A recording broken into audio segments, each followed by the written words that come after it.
So, ladies and gentlemen, welcome to our video of Atmakara, Mercury in the ninth house of your birth chart. Okay, as in, what happens when Mercury is holding the highest degree, known as the Atmakara, goes into the ninth house.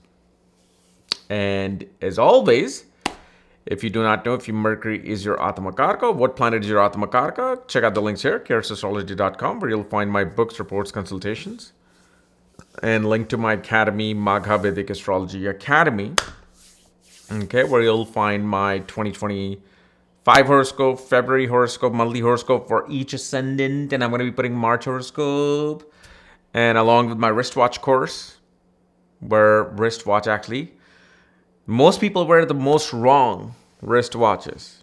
They get very dangerous wristwatches that I actually even saw just yesterday with someone who sent me a picture of it. Whew. So anyway, Mercury in the ninth house as your Atmakara. So the thing is, Mercury in the ninth house is quite neutral, first of all, because it is the place of Mercury's stepfather, Jupiter. And it is a place where Mercury begins to go on a ladder. What do I mean? Mercury is a very curious planet. Mercury is a planet that is kind of like a chameleon. It changes wherever it is. It behaves like wherever it is. Like, for example, if you go look at Mercury in the fifth house, it's very young and youthful and childlike. Okay, when Mercury is in the ninth house, here a person is desiring to take the step to climb each step of the ladder of knowledge and wisdom. Okay.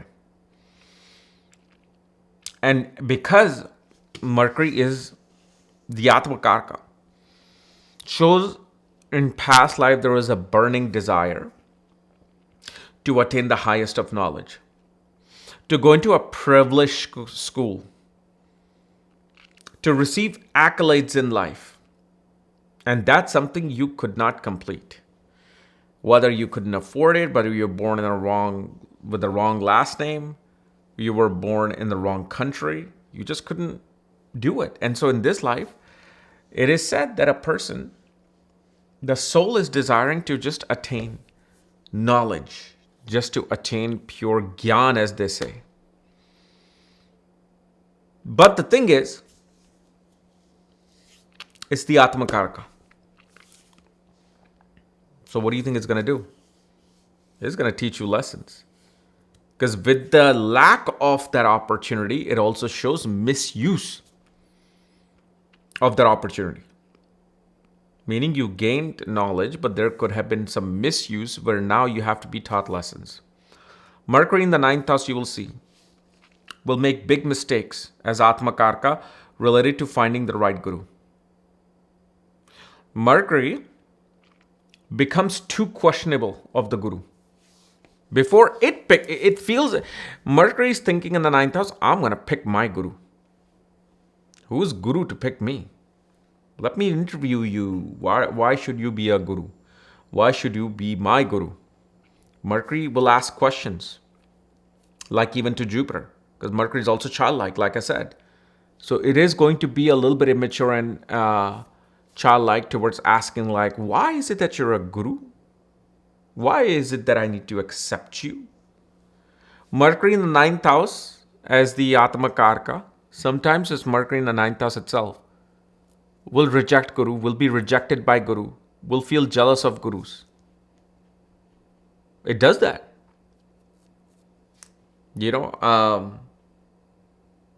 People will understand this more when they reach their 30s and 40s, when they can look back in their life and be more honest. Most of the time I've seen people who say, well, this person did this to me and this teacher was like this. Like you were just disciplined enough. So on one end, Mercury is curious to get all the educational accolades, wanting to get the highest of knowledge, and like Mercury in the ninth house can recite all the slokas, all the mantras, all the quotes of a book, whether it's geography, science, mathematics, philosophy. Okay. But what it lacks here sometimes is that the understanding of the anubhava, the understanding of its actual core seed. And the only way it happens if Mercury does get the support of either Jupiter or Venus. If Mercury gets support of Jupiter and Venus, then not only it remembers all these things, but it actually understands the bottom level. Like, oh, this is what it really means. You know how we say, oh, Rahu is gambling, fashion, glamour, smoking, addiction, this, that, where when you go to the deeper level of this, you find Rahu is actually a environmentalist. Rahu is actually a conserver of the earth, protector of the earth, saver of the earth. Rahu actually is the one that fights for the unprivileged people.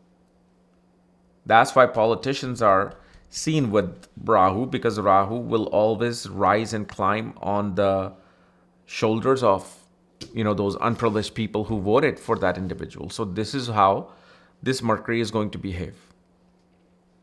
I also see with this Mercury in the ninth, a person, especially as Atmakara, like I said, will change gurus. They'll be very seasonal when it comes to gurus. They'll meet guru now, then they meet someone else. They're like, oh, you're my guru. Then they go higher up in the mountain. They find someone else. Oh, you're my guru. But there's this interchangeable. There's this duality that happens. And that duality becomes the lesson for Mercury in the ninth house as the Atmakara. That knock off the duality. Knock off the discrimination. Knock off the fact that, okay, why are you this? Why are you that? No, it is that. And when you realize it is this, only then the path opens up. But the problem is Mercury is a very brilliant student in the ninth house, but it also can be quite disrespectful or just lack of wisdom. Knowledge is not wisdom. Wisdom is not knowledge.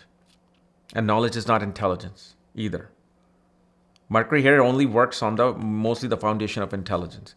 And the Atmakara part says, go from knowledge to wisdom. Go from knowledge to intelligence.